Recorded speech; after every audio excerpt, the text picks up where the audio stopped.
Hello and welcome everybody to Around the Battleground. My name is LHS and it's just me again this week. JMac unfortunately has a new work schedule and couldn't be here. So we're going to make the best out of it, and we're going to do another big long rambly episode where I kind of yell about some stuff. So I hope you enjoyed it last time. This time I'll try to make it even better, and I do have some liquid lubrication this time to even make it more fun for you guys. So that'll be fun. Not a ton to talk about still. There's not been a whole lot going on in the Smite community, uh, other than some drama here and there. We could talk about Totally and the drama that he's been surrounded by, but that's not my place. The Hazer Twitter account does it best, acting like our own little personal Keemstar. So I won't really talk too much about that. I will say I want to revisit points that I made back in our weekend interview, where I would love to see the community really just come together more. I think that's one of the bigger things that prevents the scene from growing a lot of the time, because it's not like we haven't had opportunities, right? And we talked about this last time. I'm going to move this up just a little bit. There we go. So we've had these opportunities where outside streamers have come in to try the game. Most notably in the past, I think we had Tyler One coming through when he was on his ban from League, and he was really trying out all of the other MOBAs to see what they were like. I know he played Paragon. I know he played Smite, and while he was playing Smite, he got camped and stream sniped, and people were spamming Loki and stuff, and it was really, really rough to watch. And I feel like that's the public face that the community really puts out there. Is there's a lot of infighting, and then when we have outside people come in too, all they really see is all of the shit posting, all of the hate, and all of the really bad aspects of the community. Those are really little things that bubble up. There, there's not a whole lot of like the other good side that gets really publicized within our community and things like that. I mean, you go to our Reddit and it's all this like this stuff that's really bad. You go to our Twitter and there's all this stuff that's really bad, infighting, things like that. And there's no really cohesive voice of Smite pushing it in a really positive direction. And I think that's really disappointing on a lot of levels. And I mean, it's not just like the community of like players and pros and whatever, right? It's not just content creators and all that to do this. It's, there's a lot of things that come from the company as well that could change to make it better. They really kind of feed off of each other, and we're left with this kind of like negative death spiral. That bad things happen on one end that cause bad things to happen on the other, and in response bad things again. So we're just kind of this tit for tat where bad things just keep happening. um and it's not always like that. There are a lot of points where, you know, we can really do a lot of good together. I mean, you just look at the Spring Fling every year. That's always been an amazing event. You look at all the money that has been raised for Allied. You look at DM Brandon, like one of the most controversial figures in the scene, for being toxic or whatever. I don't care how you feel about him. The grant, I forget what it is, grant or scholarship or whatever it is that he did in Allied's name, is pretty damn amazing. And that's like at our best, that's the shit we can do. The statue of Allied in the game, that's us at our best. And we really just don't do that kind of shit enough. We're always at each other's throats. We're always like putting each other down. And there's only so much of that can be withstood before we kind of take the game out from underneath ourselves. And there was a lot of things that me and Kurt Weekend talked about in that interview. Was just for a month. I would love to see for a month just the community being really positive, and Hi-Rez themselves, skill shot, all of that, the casters, employees, and all that. A lot of positivity coming from on that side in the social media, and then the pros, the players, content creators, all that being really positive and really coming together. I think if we just had a month like that, it would be amazing. The stuff that we could really get accomplished, and the path of growth that we could really probably see. Because I think that's one of the things that keeps holding us back is that we're too divided, right? I mean, you can see a lot of parallels with like the United States as a country right now. We're just so divided, so angry with each other, with everything that's going on. And I think a lot of that could be seen in the Smite community too. And this was like hypercritical of the Smite community, but I think you could find a lot of that in esports communities as a whole. I think you look at the Smash community right now, like the fight between like Melee and Ultimate is like really going hard. Which game is the actual correct game to play, things like that. And I think they'll sort it out. I mean, Smash has always been a really volatile community. Fighting game communities are really volatile in general, but I think at the end of the day, their culture, they put it all the community first, and I think that's one of the reasons why they've had such lasting power. Right, that community has stuck around for a long, long time, and I think the Smite community could probably learn a lot from the Smash community. I think we've had a bunch of Smash players come in into the Smite community. That's one of the things that makes Smite great is you have fighting game kids coming in, you have first person shooter kids coming in, you have traditional MOBA kids coming in, and all of those things kind of make this very unique environment that I really think needs to be celebrated more. But we just can't get there. Uh, but that's enough of that. Like that's my high horse, my soapbox. I didn't intend to really start out on that note, but once I mentioned Tole, I really feel like I had to got to go on that tangent a little bit, just because it has been so relevant. Between that, I mean, you think back like the Xbox scene, what, a year and a half ago, 2 years ago, and how much drama there was around that.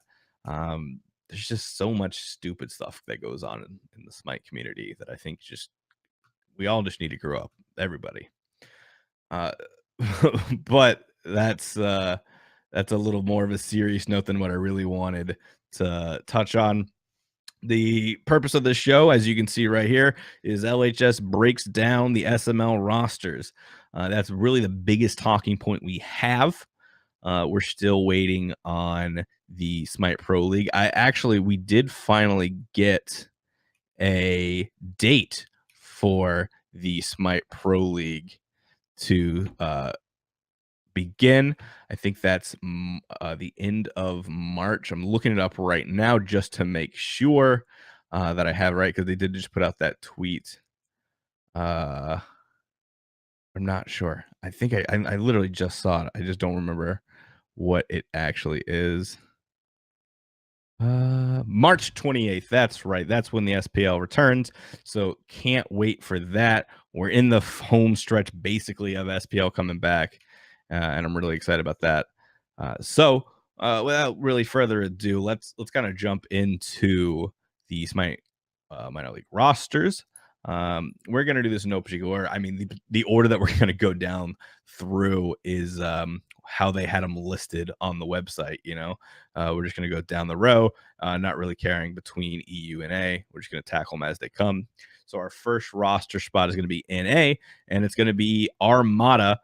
Which looks to be a pretty solid team. You've got Snoopy in as ADC, Not Gino returning to support from mid. You've got Meerkat making his return to competitive in that mid role. Scream, Verizio, whatever you want to call him, in that jungle role, and Baskin returning to solo. This looks like a really strong powerhouse team. Armada hasn't been around that long, but they have been really good at getting like for the culture players. I think Armada is one of those teams where had they been around at the right time, in the right place, this could have been similar to what Obey did. They really care about the players, they really care about the scene. Small org. I know Lavosky, I forget what his old name used to be. It was Alpha something, right? He's really into this. My team really cares about it, and so him being so heavily involved with Armada, I think, is a really good thing. The roster they're picking up is probably one of the most talented that we'll see across the board. Baskin back in solo, a lot of question marks there, just because Is he going to return to the same form in solo? Probably a good guess to say yes. That's just who he is. He's great at everything. I'm really excited to see him in solo now that we're going to be moving away from the Guardians and the really passive solo style. I think Baskin's really going to flourish in that man lane solo lane. If we get that back, there's going to be a lot of fighting and slapping around coming into the solo lane this year. And I think Baskin really fits that style. Mechanically, he's going to outplay you.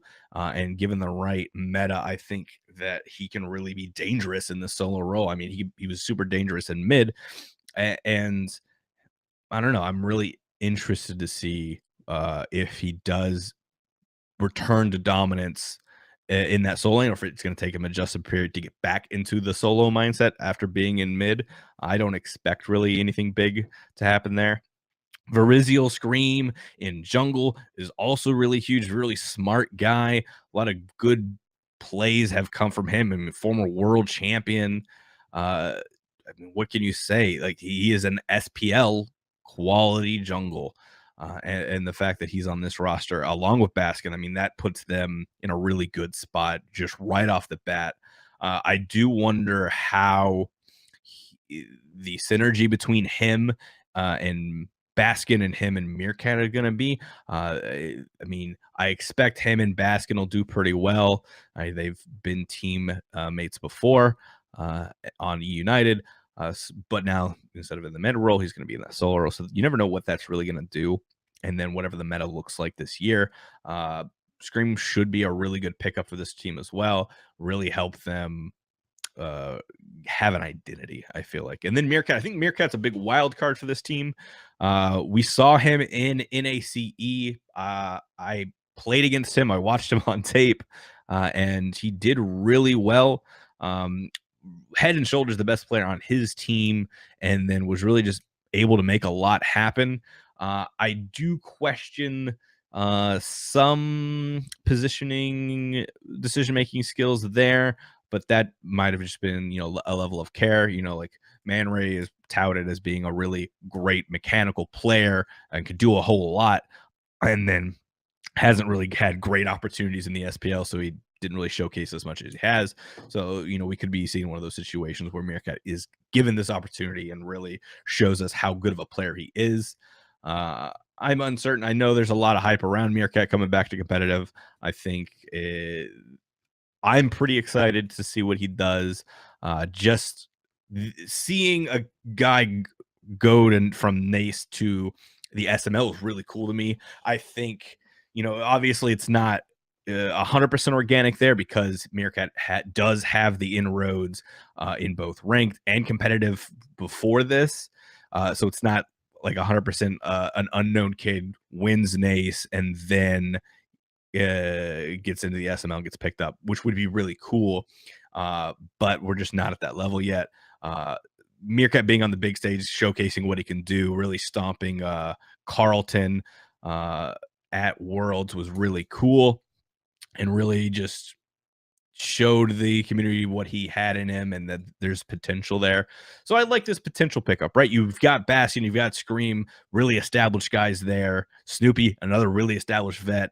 And then you pick up Meerkat and not Gino. Gino had a really great support play, and Meerkat is your biggest wild card as your young guys. So I think this is a really cool setup for your mid laner.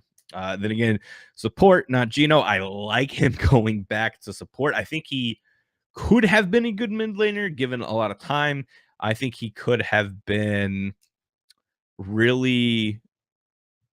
I think he could have been a really good mid laner if he grew up in the scene as a mid laner earlier, instead of being a support player for so long and then switching over to mid in competitive.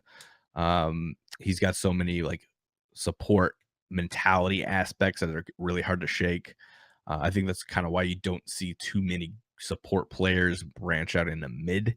I mean, we saw Incon do it, and where's Incon now? I think a lot of people said even when he went to mid that he probably should have stayed in support, but who knows, right? Like, is that an Incon thing? Is that a support to mid thing?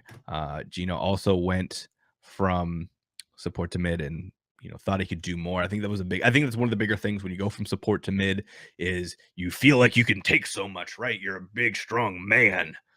And then you're getting two shot and you're like, oh, I'm not a man anymore. I need to stand back. I can't be aggressive. So Gino back in the support role, like smart guy, has good decisions making, and should be able to really gel with the squad. I don't know. I'm trying to think of everything I know about Gino, right? Because I know his time with LG. I think his comms were good. I think that was something that could be improved upon, and I think this is a squad where he can really grow in that. Verizial, Scream, Baskin, Snoopy are all maybe going to help with that. That's another thing with Snoopy. I think if I remember correctly, Snoopy's more on the quiet side. And so this is a team I look at, right, on paper, probably one of the better teams, if not best teams. But what's their growth going to look like? How much effort are they going to put in week week out? Are these guys looking to do their time in the SML and get back in the SPL in some way, shape, or form? Are they just going to phone it in? If they take an out here or there, is it going to matter? There's a lot of question marks I have in regards to that. There's no doubt that there's a lot of talent on this squad, but when it comes down to the end of the day, are they going to be out hustled by another team? You know what I mean? Which is very, it's possible. It could happen. But I think it's just way too early to call on that. I think this is going to be a very dominant team, easily a team that I could put in first for NA. Once we get into EU and NA, it gets a little hard, but this is definitely a really strong squad.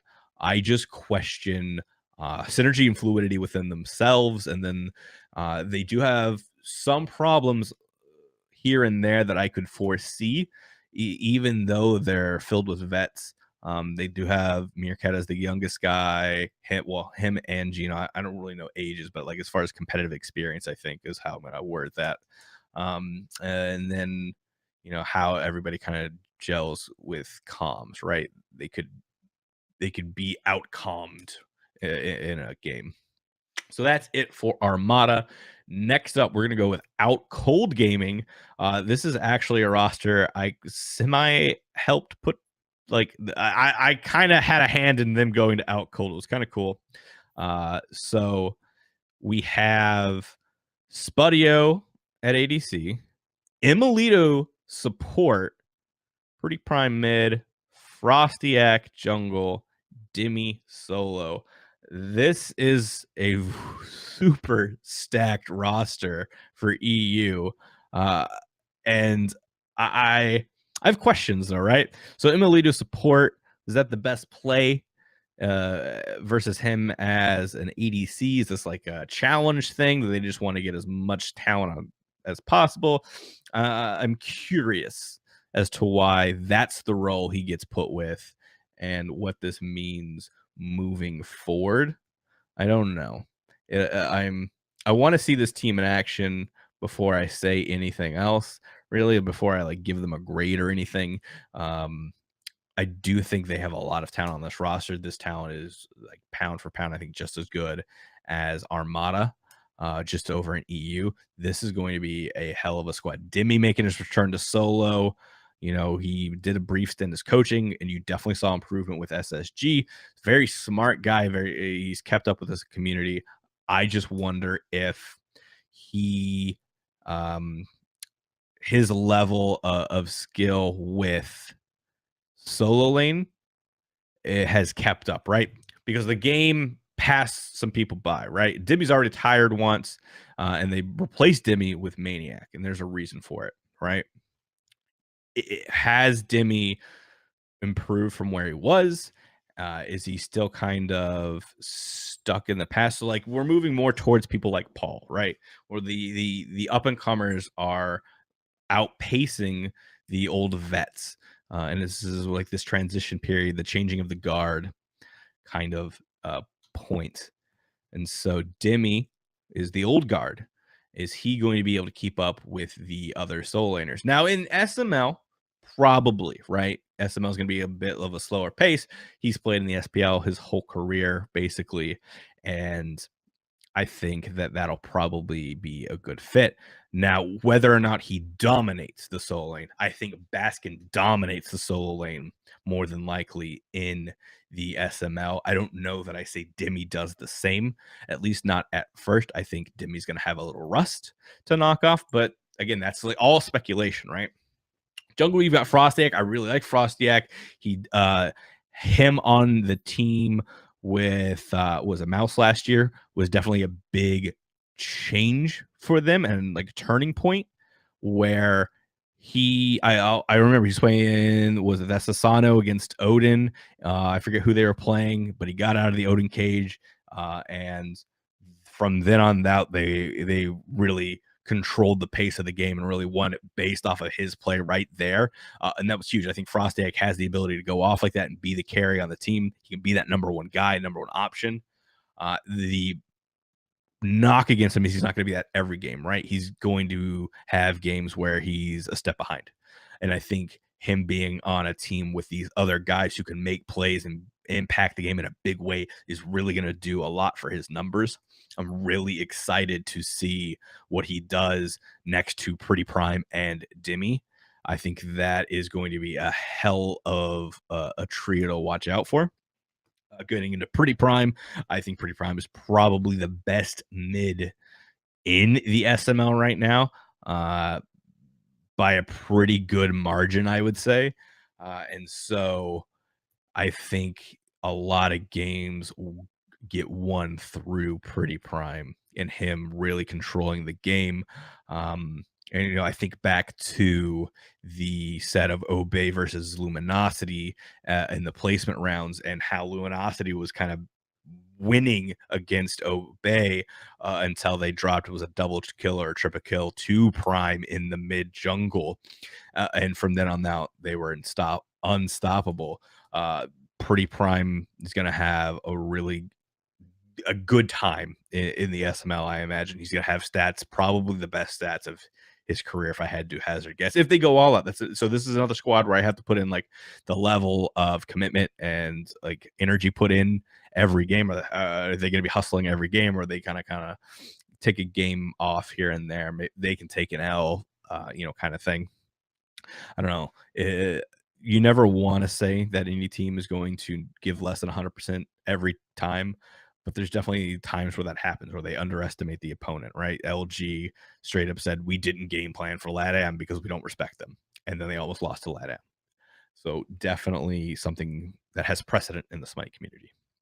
Emilito support. I don't know what to say here. I honestly don't. I've never seen Emilito play support. I have no information on this. So I'm really excited to see it. As a support main myself, I really want to see what Emilito does. I came to support through ADC as well. So I think it'll be really interesting to see what he does, what gods he picks, what style he has, things like that. I'm really interested in seeing what happens in Emilito support, if he stays support the whole year, if he then goes back to ADC and they get something else. I don't know. I think there's a lot.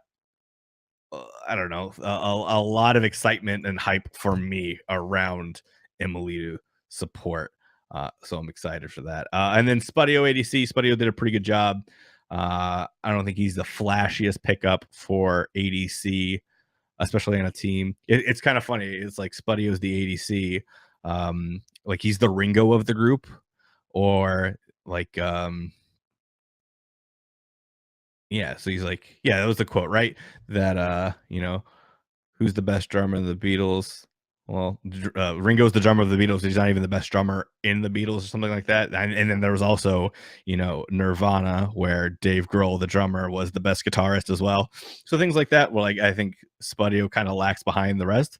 But I still think this is a really strong squad.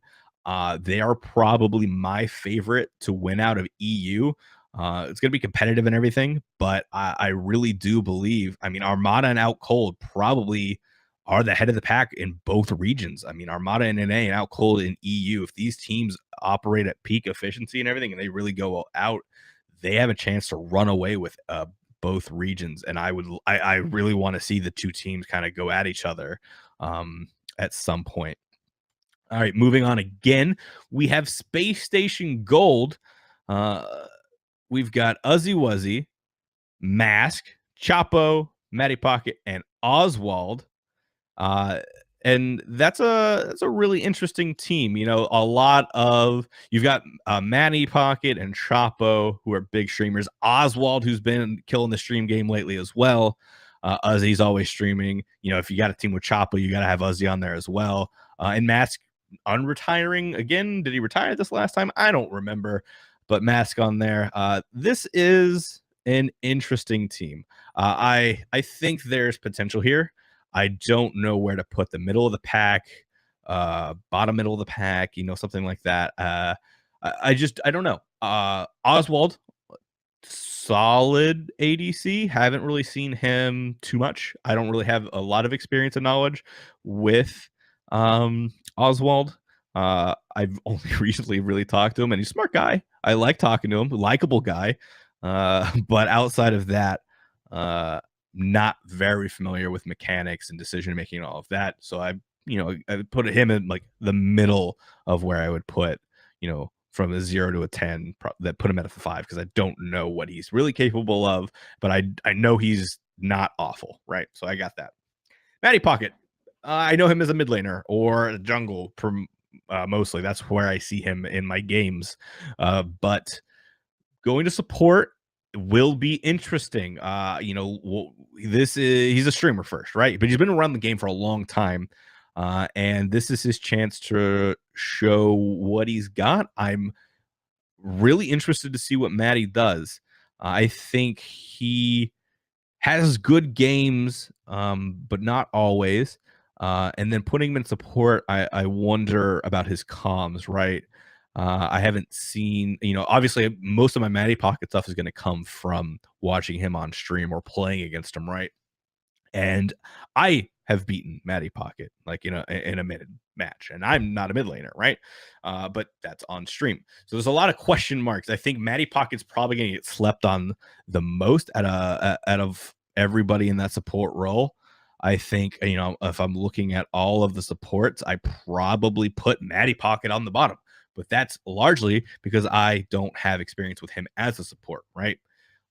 And so I think he could surprise a lot of people, or he could not. Like that's really the only options. Like he's either going to be a mediocre support, no offense to Matty here, or he's going to be, a really diamond in the rough that a lot of people aren't going to expect to really come out and show out. Uh, but I'm excited to kind of see what he does and see what this streamer turned, semi-pro, is that we're going to call him, the minor league, uh, player does.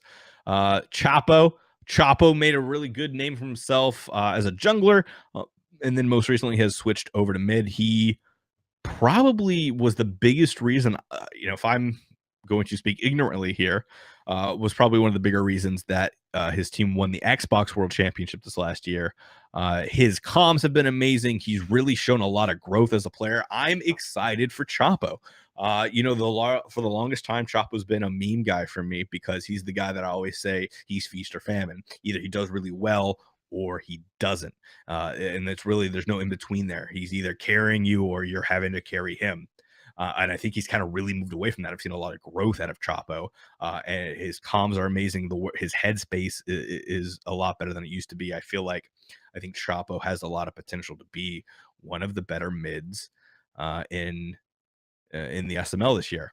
I want to see what the meta kind of looks like if we're going to have more aggressive mids. I think that kind of might favor Chapo versus more passive. Or, I mean, I could see the way, or I could see more aggressive like meta being beneficial to Chapo, or I could see pulling back and being more reserved being beneficial to Chapo as well. Hard to say. I don't think he's the worst mid laner. I don't think he's the best mid laner. Um, I think he adds a lot of value to this team as a proven shot caller as well. Having him in the mid lane is going to really allow him to kind of direct traffic a little bit. And that's one of the things I've heard about Chapo a lot, is that his comms are really good. So the things that he adds to this team are really needed and necessary. Mask out of the jungle. I think he's gonna do really well here. The synergy with Chapo should be there. Synergy with Uzi should be there. Mask is probably top top two jungles in SML. Maybe top three if you really want to be generous to a couple guys here. But I think he's definitely one of the top, and he's gonna make a lot of stuff happen. Can't really say enough about him. He's started off as a shaky guy, but didn't really turn out. Came into his own and was able to do a lot more. Ozzy hit or miss for me. I've liked him a lot in certain points, and I've not liked him in certain points. I'm glad he's getting a shot here. Uh, he had a lot of potential back. Was it 2 seasons ago, season and a half ago, or whatever? Back whenever Payne made new teams that they're in that area, I think we saw Ozzy on a team, but I'm not entirely sure. It's been a while since I've seen his name and seen him on a team. Actually, I want to look that up. What was Ozzy's last team? I can't really remember, and I want to associate him with like a Mighty Storm, but I don't think he was on a Mighty Storm. Uh, yeah, Mighty Storm. Ozzy, Plasma, Vin, Ghost. That was a really dominant team. And then Ozzy, Kapow, and then Xeno. All right. Was Xeno was Ozzy Plasma, Chapo, Xenotronics, Incon. So not a bad squad. I really so I was right. It was a Mighty Storm. And I really liked him. I liked him. I really liked Plasma and I liked Wolf. Those out of the people on that team, I still want to see more from Plasma and from Wolf. I really liked those guys. And I think, Ozzy was a part of that group. There was him, there was Ozzy, Plasma, Wolp, um, Manda Warrior, and I think there might have been one other guy in that whole era that I really liked. I think, or it might have just been Mando from that other squad, but those were all guys where I was like, these guys have what it takes, and I'm really excited to see where they go and what happens. This is Ozzy shot. I really want to see him do well here, uh, just because of what I remember him doing in the past. And I think SML is probably a really good place. I think the matchup I'm most excited to see out of this NA SML might be Baskin and Ozzy. I want to see what Ozzy does and see how he handles that situation. Space Station Gold is my middle of the pack team for NA. Don't really know where to place them. They've got a lot of question marks for me. I think they have some proven players in Chapo and Mask, and then they have guys who need to prove themselves. They Oswald, Matty Pocket, and Ozzy are guys that have to step up and prove themselves to me. I think they can do it, sure, but could I also see not all three of them doing it? Yeah, I could see one or two. I could see any combination of one or two or all three not stepping up to the level of potential that they possibly have. And that was really confusing, I know. So next up is another EU team. We're going to talk about Team Queso, which is basically the Poppies, I believe. Checchio, I don't know. I'm going to get slaughtered here at some point. As Hunter, Draco Marino as support, Warchi as mid, Worst Turtle as jungle, Julio as solo, and their coach / sub is going to be Jackal. That's huge. This is a Spanish org picking up a Spanish team and then adding a British coach. So I'm really interested to see what happens with this team specifically for Alpha Jackal. I don't think that the Poppies have had this level of coach before. I'm trying to remember if they've had a coach. I'm pretty sure they've had a coach. I'm just not sure who it was. Snakeskin was their coach, I think. I think that's how I know him and remember him from Twitter. But them, no offense to Snakeskin, but Alpha Jackal's probably top three coaches in the game, and just has a lot to prove. He's hungry for winning. He wants the the weight of this last world really weighs heavily on him, and he wants to come back and make a big splash. And I think he can. I think there's a lot of rage and dedication and focus really on Alpha Jackal's side here. And I think Queso is going to be putting in the resources for him to kind of mm, capitalize on that. This is a weird squad for me to put Alpha Jackal to. If I was to put him on a team, I don't know that I'd pick the Poppies, but I do think that the Poppies have been around for a long time for a reason. They've had a couple different iterations, and they've been getting better and better. Uh, they kind of were an unfortunate sacrifice to the new franchise system. Uh, them and Burrito did a really good job when they first got in, and they were showing definite growth, but they just couldn't make that cut into the SPL. And I don't know. This is a weird team because I don't know where to place them because the Poppies and whatever iteration of Optimus Gang, Burrito, or whatever they were going by has also been one of my favorite teams in EU. And so I want to see them succeed, but there's a lot of competition in EU for them to succeed. And so I don't know if they have the latent talent and ability to do that. But then now you add Alpha Jackal there. So Alpha Jackal is going to know the strats. He's going to know this team inside and out. And he's going to know the other teams inside and out, right? The top teams in the EU are comprised of former SPL players. So Alpha Jackal is going to have that knowledge on them and is going to be able to use that to really benefit Team Queso. Team Queso is one of my outside picks to do well. I don't know that they will, but they could be a dark horse here. I have two dark horses, and which is really kind of cheating because there's only there's not that many teams in the SML. But Team Queso, Draco Marino, really good support. Wardchi has been doing a lot of work. He's been the guy who's carried the team. Uh, I don't know. This will be a really interesting squad to watch. I put an asterisk, highlight this team, whatever you need to do, but pay attention to this team and see what they're doing and see how they progress throughout the season. Because I think that's really going to be this is Alpha Jackal's biggest project yet. Next up, my other dark horse is going to be Flashpoint. This is old Burrito, which is old Optimus Gang. And so we've got our Hunter in Caspanify, support Fusify, mid Faircrick, mid Johnny, and solo Sibby. This team has been playing together for a long time. I think they haven't really played competitively without each other. I think this has been the only competitive team that Sibby has played on or with this group. They've been together forever. And I think that is going to be really important. I think I really like that. This team has grown so much together. And so uh, this is the team I probably would have liked to seen Alpha Jackal on the most. Because I think there's a lot of talent. I think Johnny is an SPL level jungle. I think Sibby has done a really phenomenal job out of the solo lane. Farrakrick has done great work as a mid laner.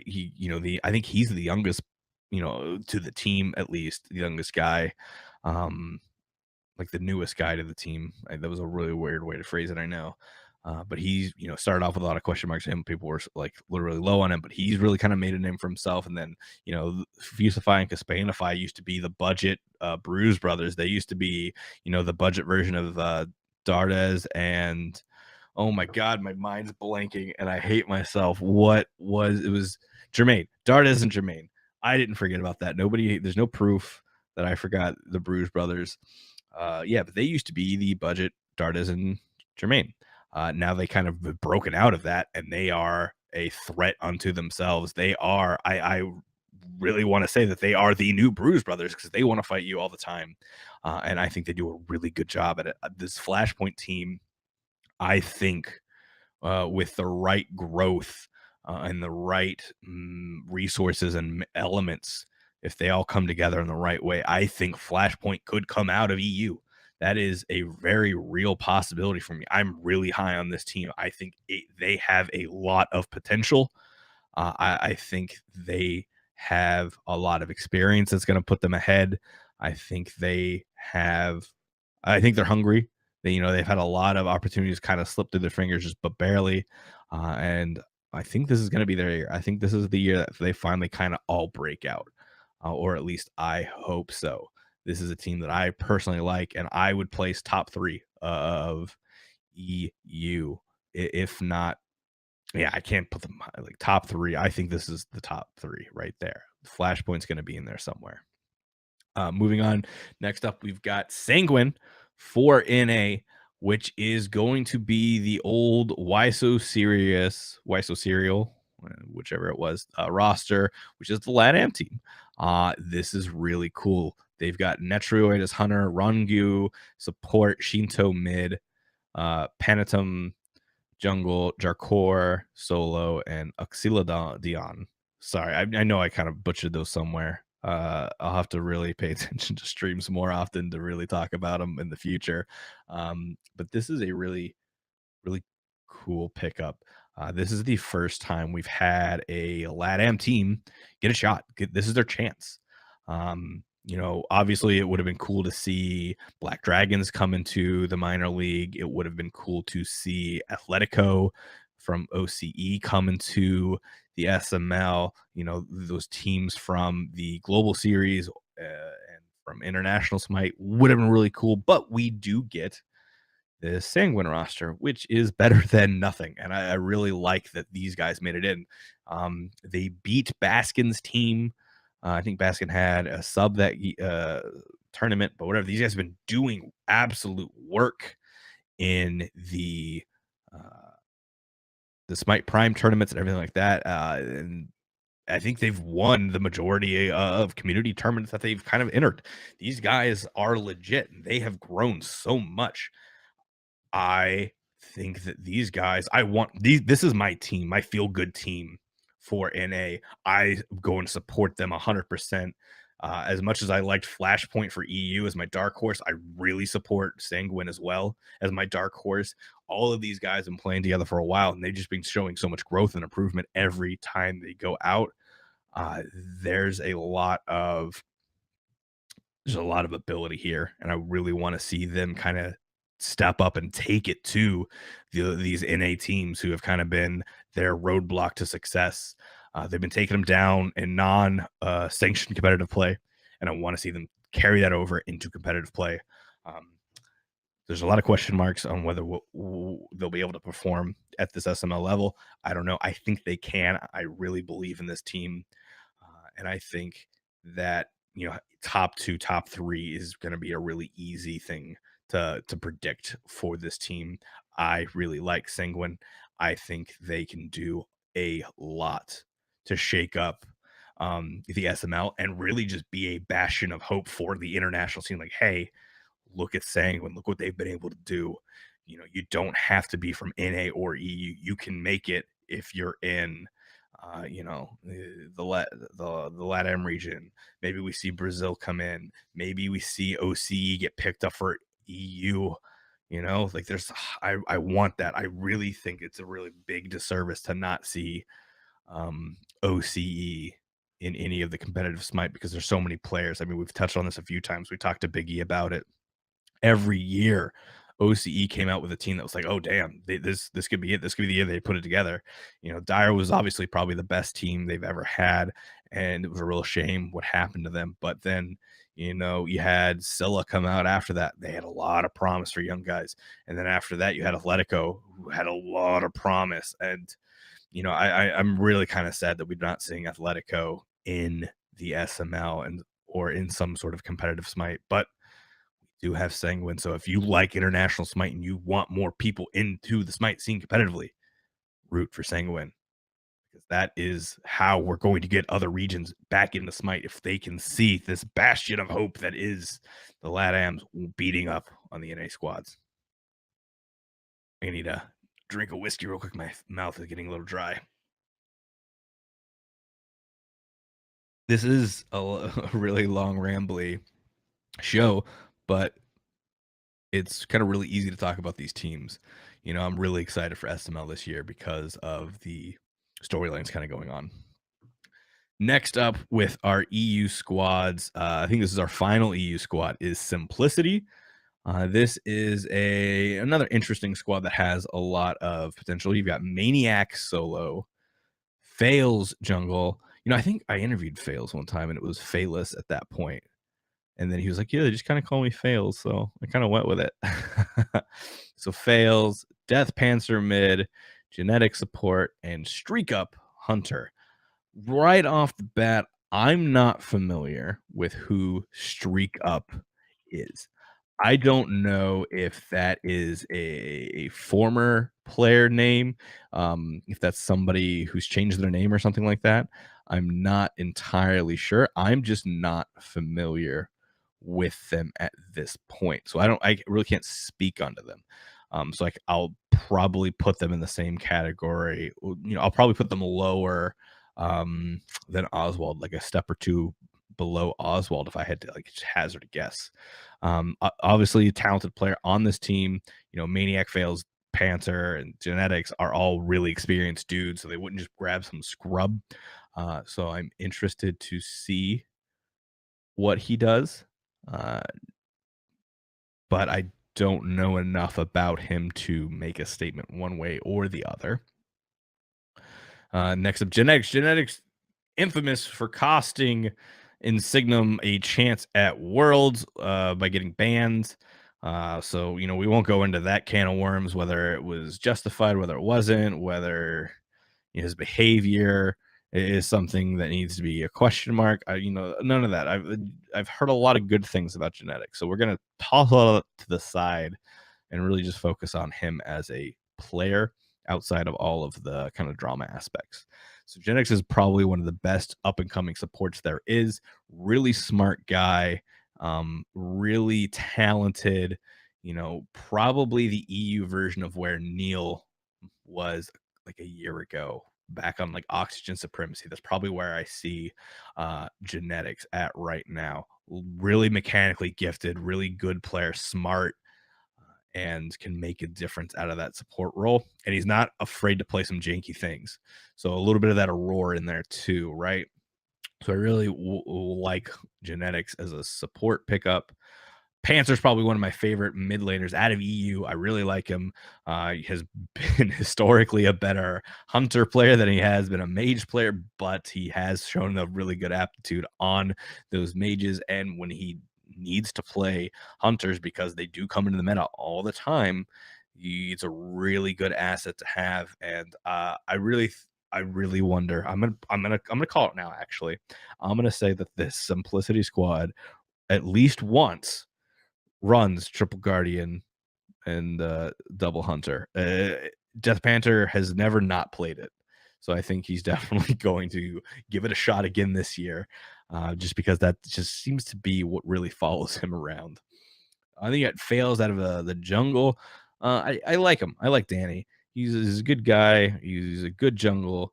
Had some unfortunate circumstances around this team last season, but he's still a really solid player. And I want to see this be his bounce back year. I want to see him come back, be really strong, and show us like, hey, last year was a fluke. I'm a really good jungle. Let me prove it to you.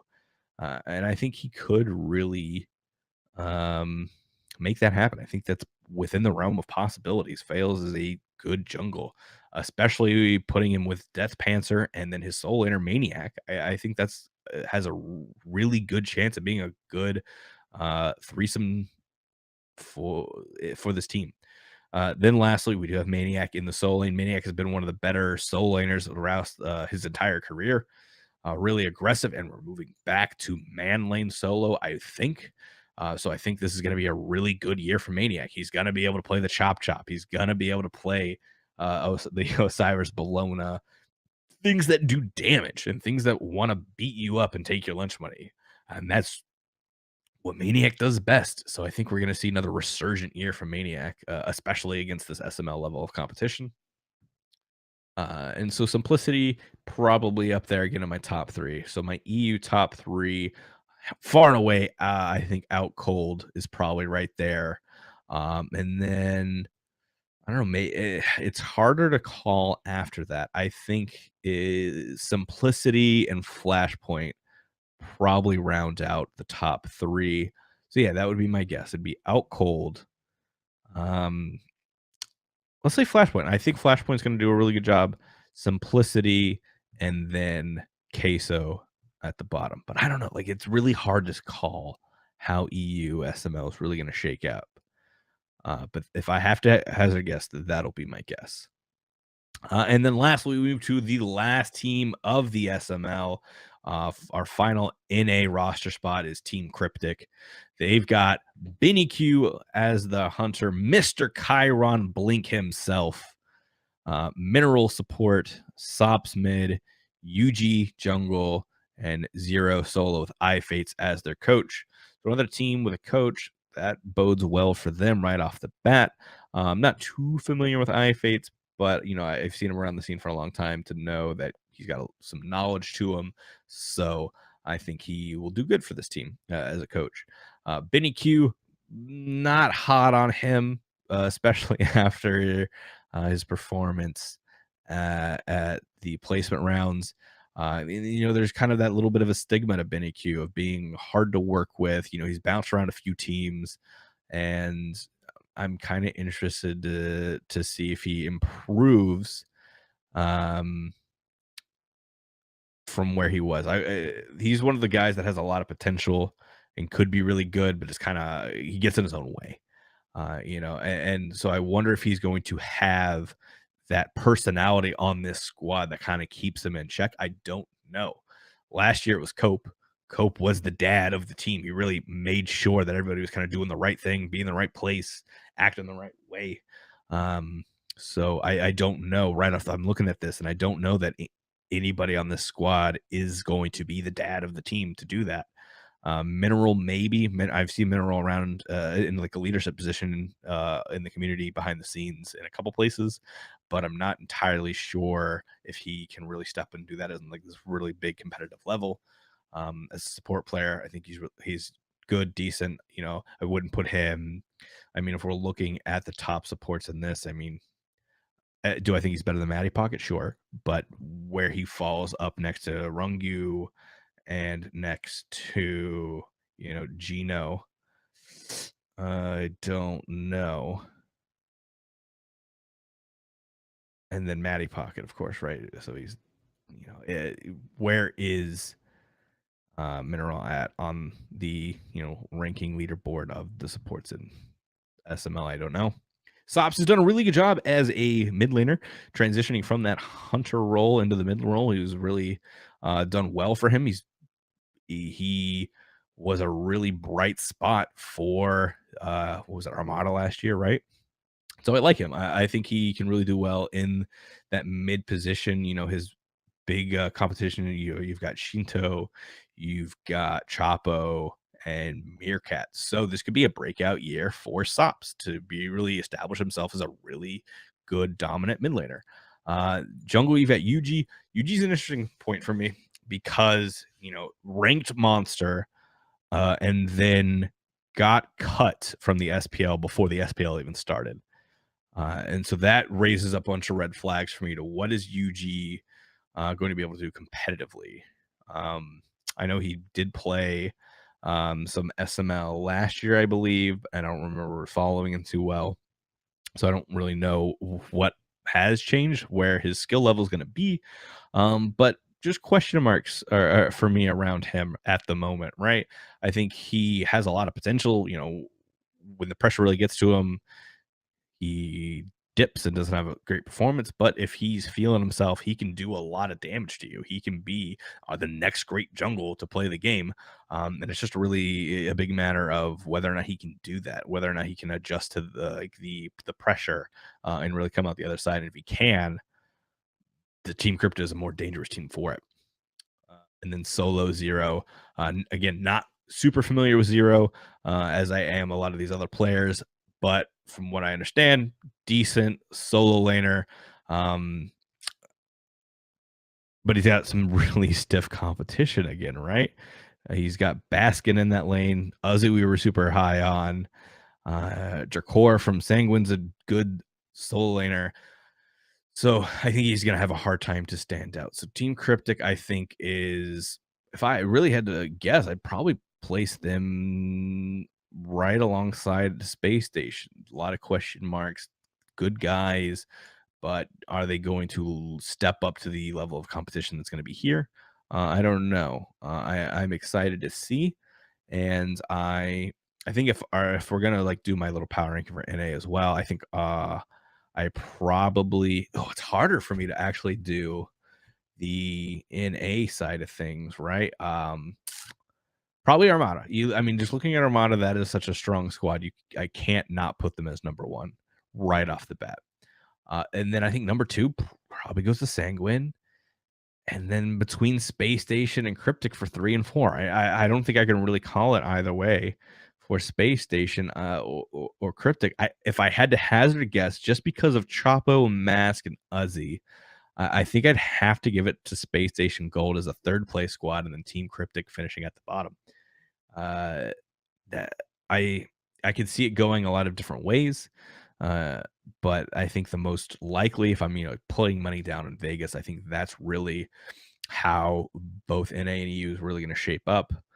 Uh, but I'm really excited to watch SML. I think there's a lot of talent in the SML, and I'm really excited to see how some of the younger guys stack up against some of these vets who came down from the SPL.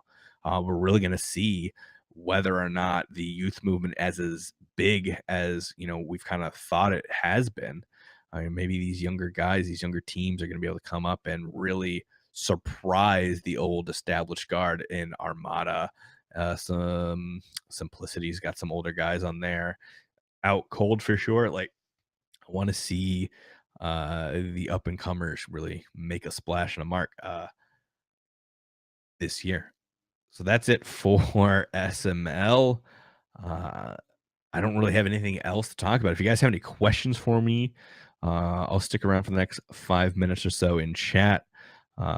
Just anything you want to know, whether it's SML, SPL, Combine, whatever it is, just anything Smite related for the most part, I can probably feel confident in either bullshitting you an answer or giving you a real answer. But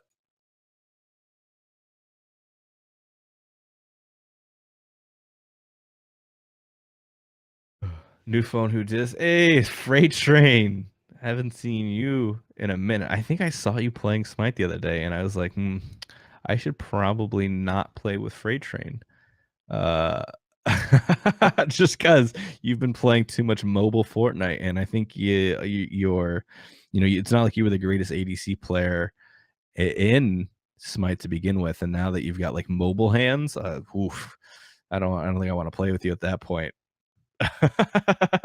What items make me broke? None of them. None of them make you broke as an ADC. Freight. That's the sad truth. Realistically, ever since you left, ADCs have been nerfed to the ground. Uh, you are the OG. There wouldn't be around the battleground without the help of Freight Train getting retake SPL off the ground. That is for sure. OG caster and host. Man, I really miss those days. I wish I could do like a throwback show, just one more show with Freight and Gormizer. Squad, you know, good times, better times. There was more opportunities on the horizon. The world was our oyster, and the world is decidedly kind of shrunken up a little bit since then.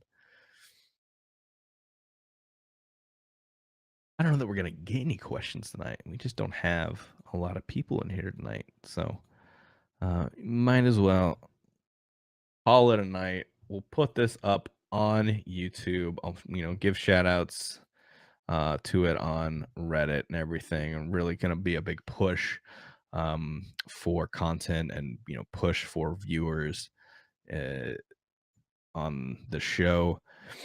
And then I think we might also be looking at changing the time or changing the day. I'm not sure. We don't want to compete with too many other things. But I kind of like we're the only UGC show on Friday, so I kind of like that. We might change it to be earlier, but I don't know. We might change to a different day. I'll put a poll up on Twitter so you guys can vote. This poll I 100% will actually listen to because it matters when people will actually watch the show. I know I've been routinely and historically really bad at um, listening to poll results. But I swear this time, pinky promise, guys, I pinky promise that whatever you guys vote will kind of change the show too. So look out for that on Twitter, and then look out. I'll probably put the same thing up on Reddit when I post the VOD of this within the next few days, probably by Monday. I would hazard a guess. I'm looking for a thumbs up from Tone, my producer, on when we'll get this up. I think Monday. Monday is good. Yeah, so we got the thumbs up. So I'll have this up by Monday at the latest.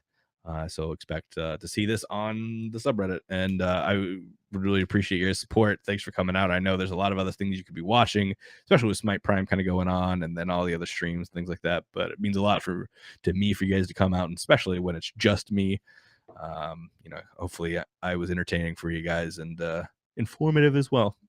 So that's it. I'm LHS. You can follow me at the Zach Dick right there on the screen. This is UGC, UGC at Twitch, UGC events on Mixer. I'll probably gonna be making a big Mixer push just because of my new job, and that's what I do. But you didn't hear that from me. So I will see you guys next time around the Battleground. Goodbye.